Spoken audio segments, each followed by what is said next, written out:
Ainsi, tout le monde veut prendre sa place.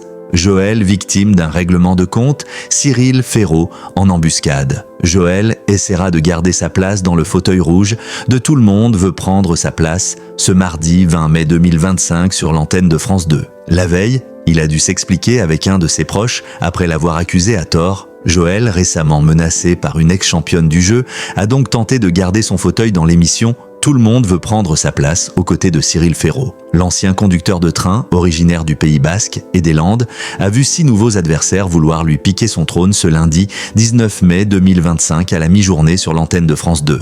Parmi eux, Dominique, une ancienne candidate de questions pour un champion et de slam, s'est donc confrontée à Joël pour la finale. Avec la saga Taxi, la challenger n'a pas eu de chance et n'a marqué que 6 points. Ce n'était pas suffisant face aux 21 points de Joël sur le questionnaire autour de la chirurgie. Joël, qui a abandonné sur un exercice de prononciation, a donc une nouvelle fois affirmé sa suprématie et cumule 107 500 € pour 113 victoires. Joël a eu un coup de chaud dans l'édition de dimanche dernier, car le champion a buté sur une question autour d'une spécialité de charcuterie de la région de Nice, là où habitait une de ses amies, Sylviane. Le champion, qui entamait alors sa 116e participation, a affirmé que c'était de sa faute si elle ne lui en avait jamais fait goûter. L'occasion pour l'animateur Cyril Ferraud d'orchestrer un petit règlement de compte par téléphone, puisque cette dernière était au téléphone ce lundi 19 mai 2025 sur l'antenne de France 2. C'était surtout un prétexte pour Sylviane de féliciter son ami pour son parcours dans le jeu quotidien et d'exprimer son envie de le voir lors des tournages. Du côté des audiences,